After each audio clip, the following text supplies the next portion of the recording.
교회됨이 중요하다고 생각하는 사람들은 겸손과 사랑과 신뢰로 교회 밖에 있는 사람들과 함께 하기 위해서 어떤 노력을 해야 되고 어떻게 해야 될지 좀 고민하면 좋을 것 같고요. 안녕하세요. 저는 기독교 출판계에서 기획, 편집, 마케터 다양한 직임으로 오랫동안 일하다가 지금은 목사가 돼서 청년부 파트를 맡고 있는 김정태 목사라고 합니다. 만나서 반갑습니다. 지금은 제가 지역교회에서 이제 사역자로 함께 다시 교회로 돌아왔지만 예전에는 공동체 없이 가난한 성도로 오랜 시간 보냈습니다. 그 무렵에 저희 코로나라고 하는 사태를 맞게 되고 그 가운데 혼자서 좀 예배하면서 사역자였고 또 정기적인 신학 교육을 받은 저로서도 매번 예배를 꾸려가기가 좀 쉽지 않은데 교회 공동체 끈이 끊어지거나 혼자서 신앙을 이어가시는 분들은 신앙을 지켜가기가 좀 쉽지 않으시겠다는 생각이 들었어요. 그래서 그런 부분들을 이제 어떻게 도울 수 있을까라고 고민하다가 예배에 관련된 그런 도움들을 설교와 좀 예배복 해설 통해서 혼자서도 예배할 수 있도록 그런 패키지를 드리면 어떨까라는 생각이 들어서 저와 오랫동안 좀 관계하고 같이 어노인팅 다니는 사람들의 예배 음반이나 이런 곡들을 리뷰했던 정진영 전도사님이라는 분이 계셔서 그분에게 이렇게 말씀드렸어요. 우리가 교회력에 따라서 설교와 예배곡 해설을 같이 제공하면서 코로나 기간 동안에 예배하기 좀 쉽지 않은 분들을 위해서 예배를 위한 작은 도움들을 드리면 어떨까라는 생각을 했고 좀 의기투합해서 함께 예배 소품이라는 이름으로 페이스북과 인스타에 정기적으로 연재를 하게 된 게 거의 1년 반 정도 연재를 하게 됐고 그것들이 좀 모여서 이렇게 책으로 나오게 되었습니다. 네, 보통 우리 한국교회 토양 안에서는 예배라고 하면은 보통 설교가 중심이 되죠. 그런데 우리가 설교를 듣고 그 설교를 통해서 하나님의 말씀을 이해하고 말씀 먹는 것도 중요하지만 또 하나 그 받은 말씀을 통해서 자신의 고백과 어떤 송축을 올려드리는 형태, 분이 말씀을 통해서 결단하거나 이해한 것들을 고백하는 형태로서의 가장 좋은 도구로 쓰이는 것이 예배곡, 찬양곡이더라고요. 혼자서 드리는 예배가 조금 더 또 예전적으로나 예배 전반적으로 완성도가 있고 예배하시는 예배자 본인이 또 충만하기 위해서는 설교뿐만 아니라 예배곡을 함께 근데 그 예배곡도 그냥 아무 곡이 아니라 교회력이 제공하는 그 주차의 메시지와 잘 어울리고 통일성이 있는 고백을 같이 할 수 있도록 패키징을 함으로써 예배의 설교와 또 찬양이 고백이 함께 이어질 수 있는 그 통합적인 구조를 만들기 위해서 함께 준비를 해봤습니다. 제가 예전에 다니는 사람들에서 간사를 할 때 제 찬양인도 스승님이신 강동균 목사님이라는 분이 계세요. 강동균 목사님이 어느 날 이제 페이스북 페이지로 예배 소품이라는 페이지를 만들었는데 그 제목이 너무 좋더라고요. 근데 그 페이지가 만들어진 이후에 따로 뭐 쓰임새가 있거나 사용되진 않았는데 이 연재를 시작하면서 그 제목이 떠올랐어요. 작은 도움? 소품! 예배 소품이라는 이름이 있었지? 라고 생각이 들어서 그 이름을 동경 목사님께 이런 것들을 하려고 하는데 혹시 그 이름을 빌려주실 수 있겠냐. 동경 목사님 흔쾌히 이제 허락하셨고 시작하게 되었습니다.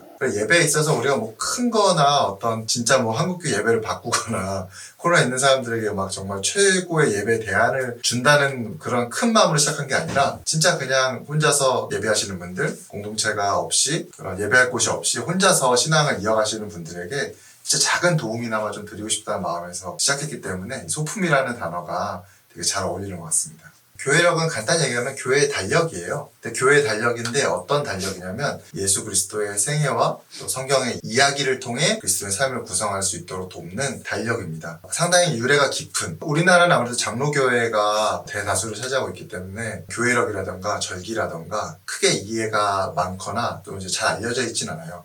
그러나 우리가 한국교회 역사보다 훨씬 더 오래된 전통에서 계속해서 사용되어 왔던 달력이고요. 교회 역사 속에서 수많은 사람들의 삶과 신앙을 예수님의 이야기로 만들어 오게 도와줬던 중요한 신앙의 도구입니다. 우리가 흔히 아는 주님의 오심을 기다리는 대림절기, 그리고 주님의 오심을 송축하는 성탄절. 성탄절 이후에 주님께서 사역을 시작하시고 하나님의 아들로서 이 땅에 나타나시고 우리가 보이신 것을 기념하는 주연절, 주님이 세례를 받으시고 사역을 준비하시고 변화산상에서 변화하시는 것들을 보여주시는 그런 절기들을 지나서 고난을 받으시는 고난주간, 재수요일 또는 사순절 이런 기간들을 지나서 부활절 그리고 부활하신 주님께서 제자들에게 성령을 부으시고 승천하신 이후에 성령 강림을 통해서 성령을 받은 교회가 어떻게 세상 속에서 살아갔는지를 보여주는 성령 강림절. 그뿐만 아니라 이 책에서는 다루고 있지는 않지만 창조를 다루는 창조절, 삼위일체 하나님을 송축하는 삼위일체주의와 같은 다양한 절기들이 포함되어 있어서 이 교회의 달력을 통해서 성도들의 삶을 그리스도의 이야기로 만들어가는 유익을 제공하는 중요한 신앙의 도구들입니다.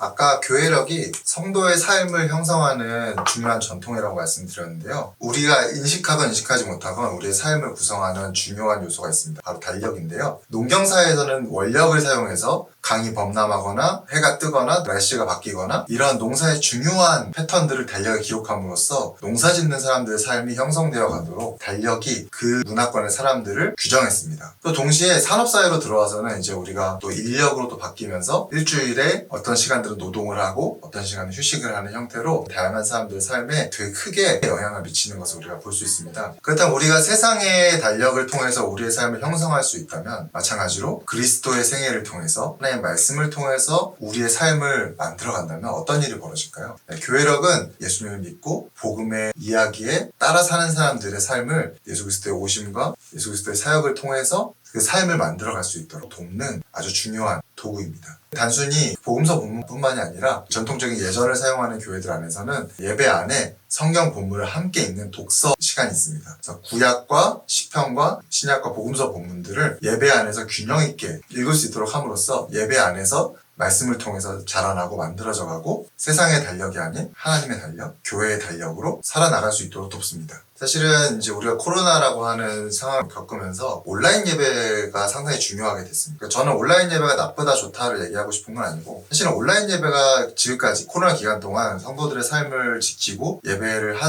수 있도록 돕는데 큰 역할을 했습니다. 근데 이제 우리가 코로나라고 하는 상황이 어느 정도 흘러가고 코로나로부터 일상 회복하는 단계가 왔는데 그렇다면 우리의 이제 예배는 다시 모이는 예배로 돌아가야 되는가? 이 부분에 대해서 많은 이제 이야기들과 생각이 있을 것 같습니다. 저는 결론적으로 말하면은 함께하는 예배로 다시 우리가 마음을 모아야 된다고 생각이 들어요. 그런데 그 이유는 단순히 이제 코로나 시기가 끝났으니까 모여야 된다. 모이는 예배만이 절대적인 예배다. 이런 얘기를 하려는 건 아닙니다. 제가 모이는 예배를 강조하고 싶은 이유는 예배라고 하는 개념 안에 모여서 예배해야 되는 상당히 중요한 이유가 있기 때문입니다. 예배에 있어서 중요한 두 가지. 하나는 눈에 보이지 않는 성찬과 하나는 보이는 성찬입니다. 눈에 보이지 않는 성찬은 우리가 흔히 말하는 말씀이죠. 하나님의 말씀을 통해서 그 말씀 우리를 먹이시는 것을 경험하는 보이지 않는 성찬이 있다면 보이는 성찬은 직접 그리스도의 몸과 피를 나눠서 마시는 그런 성례, 먹는 성찬을 얘기합니다. 바울이 고린도서 11장에서 성찬에 대해서 얘기할 때 이렇게 얘기합니다. 예수님께서 잡히시던 날 밤에 제자들을 이제 먹이시면서 말씀하시는 너희가 이것을 행할 때마다 나를 기념하라, 기억하라고 말씀하십니다. 근데 무엇을 기억하는 걸까요? 단순히 얘기하면은 그리스도께서 하신 사역들, 죽으시고 부활하시고 우리를 위해서 하신 그 모든 사역들을 의미하기도 하지만 구약 전체에서 오실 메시아에 대해서 이야기했을 때 중요하게 얘기한 지점이 있습니다. 그것은 바로 목자로서의 메시아, 자기 백성을 먹이시는 분으로서의 메시아에 대해서 중요하게 얘기하고 있다는 것이죠. 예수님의 삶과 행적을 살펴보면은 상당히 먹이시는 것과 깊은 연관을 지어서 나타나십니다. 일단 오신 것 자체가 베들레헴, 빵집, 밥집에서 태어나셨고 그분이 가장 처음 하셨던 사역이 물을 포도주로 바꾸시는 잔치집에서 먹이시는 사역 하셨습니다. 그뿐만 아니라 오병이어, 칠병이어 같은 자기 백성을 굶주린 백성들을 먹이시는 종말론적인 메시아로서의 모습을 보이시죠. 제자들을 잡히시던 날 밤에 먹이시고 자신을 배신했던 베드로를 다시 불러 올리실 때 아침 식사를 준비하셔서 먹이시면서 말씀하십니다. 부활한 이후에 자기 제자들에게 나타나셨을 때 너희가 나를 이렇게 보면서도 믿지 못하느냐 하면서 직접 그 앞에서 먹으시는 약간 먹방을 보이기도 하시죠. 왜 이렇게 예수님께서는 먹는 것에 진심이시고 먹는 것에 대해서 계속해서 이야기하고 계실까요? 예수님께서 말씀하신 기억의 본질, 예배의 본질이 먹이는 것, 먹고 먹이는 것에 있기 때문이라고 저는 생각합니다. 예배에서 가장 중요하게 생각되는 것은 예수께서 그러셨듯 서로 먹이고 먹고 함께 식탁을 나누면서 진정한 의미의 가족이 되어가는 그 가족됨, 하나됨의 의미가 예배 안에 중요한 요소로 자리 잡고 있기 때문이라고 저는 생각합니다. 그래서 예배는 단순히 이 설교를 듣거나 말씀을 듣고 막 은혜 받고 좋은 기분을 느끼고 해서 끝나는 것이 아니라 공동체와 함께 서로 먹고 먹이고 관계하고 부딪히고 그 안에서 삶을 공유하고 살아나가면서 진정한 가족이 되어가는 또 하나의 대한 가족이 되어가는 과정을 경험하는 것 안에서 진정한 예배의 의미가 생겨나고 만들어지기 때문에 모여서 함께 드리는 예배가 중요하다고 생각하는 것입니다. 부득이한 사정으로 인해서 우리가 또 계속해서 또 아직 교회나 공동체에 상처가 있으신 분들이나 자신의 거취나 어떤 결정을 내려야 할지 고민이 되시는 분들이 있을 수 있을 것 같아요. 저는 그 분들의 선택과 삶을 너무 존중하고요. 바라기는 우리 모두가 좋은 공동체를 만나서 그 안에서 함께 먹고 먹이면서 하나님의 새로운 가족이 되어가는 경험을 할 수 있으면 좋겠다라는 것입니다. 교회 안에서 겪었던 어려움들 사실 얘기하라고 하면은 아마 우리 모두가 다 밤을 새고도 얘기할 수 있을 것 같아요. 그럼에도 불구하고 왜 다시 교회로 돌아오게 되었느냐. 여기에는 하나님의 신비한 이런 말 하게 되었긴데 하나님의 부르심과 하나님 도우심이 있었다고 저는 생각하고요. 그런 의미에서 저는 여전히 교회에서 받은 어려움과 슬픔이 많지만 그럼에도 교회에 대해서 어떤 희망과 소망을 놓을 수가 없는 것 같아요. 이 부분을 제 생각이 옳다고 말하고 있는 건 아니고요. 저라고 하는 개인의 정황과 상황 속에서는 아직 교회에 대한 로망, 소망이 여전히 좀 있기 때문에 다시 한번 교회 공동체로 돌아오게 된 것 같습니다. 이 영상을 보고 계신 분들 중에는 아마 교회에 대해서 또는 공동체에 대해서 이미 결정을 내리신 분도 있으실 것이고 계속해서 고민을 하시는 분도 있으실 것이고 여러 가지 상황과 여러 가지 고민 속에 계신 분들이 있을 거라고 생각해요. 그러나 중요한 것은 한 번도 역사상 교회가 고민이 없었거나 완벽하거나 어떤 문제가 없었던 교회는 역사상에 없었던 것 같습니다. 이 시점에 고민해야 되는 것은 이 고민을 목회자들이나 아니면 교회 결정권자들의 몫으로만 남기지 않고 우리 성도 한 사람 한 사람이 내가 왜 교회로 존재해야 되는가, 내가 왜 예배해야 되고 왜 교회로 살아가야 되는가에 대해서 고민하고 답을 찾아가는 과정이 정말 중요하다는 생각이 듭니다. 저도 그런 과정을 통해서 지금 이 자리에 오게 되었고 영상 보신 여러분 한 사람 한 사람이 교회로 되어가고 교회로 살아가는 과정을 응원하고 싶다는 말씀을 좀 드리고 싶습니다. 저는 보이지 않는 우주적인 교회가 있다는 것을 믿어요. 그래서 우리가 물론 지역교회 안에 다 몸을 두고 있지 않고 다양한 형태로 하나님의 우주적인 교회 안에 존재해 있지만 중요한 것은 그 다양한 형태로 존재하는 그리스도의 몸을 너는 왜 이러지 않느냐, 너는 왜 이런 모습이 아니냐라고 정죄하고 그 상황에 있는 사람들을 판단하려고 하기보다는 더 이해하고 왜 그런 상황이 있을 수밖에 없었는지를 고민하고 생각하고 대화하고 받아들이면서 코로나를 통해서 벌어진 이 상황이 어쩔 수 없이 이렇게 되어버린 상황이지만 이 상황이기 때문에 오히려 더 함께 이해하는 과정을 함께 살아보려는 노력을 기울이는 것이 되게 중요하지 않을까 싶습니다. 교회됨이 중요하다고 생각하는 사람들은 겸손과 사랑과 신뢰로 교회 밖에 있는 사람들과 함께 하기 위해서 어떤 노력을 해야 되고 어떻게 해야 될지 좀 고민하면 좋을 것 같고요. 또 교회 밖에 계신 분들은 내가 왜 교회로 살아가야 되는가, 왜 교회를 그럼에도 불구하고 놓지 못하는가를 곰곰이 생각해 보시면서 어떤 형태로 교회가 되어 살아가야 될까, 어떤 교회가 내가 살아갈 수 있는 교회 형태인가를 또 치열하게 고민하면서 여러 그리스도의 몸이 함께 만날 수 있는 그 자리가 만들어지기를 또 간절히 소망해 봅니다. 사실 교회력이라고 하는 것을 개인이 따라가기는 되게 쉽지 않은 부분이 있습니다. 가장 중요한 것은 공동체가 함께 교회력으로 예배하려고 하는 시도가 되게 중요하고요.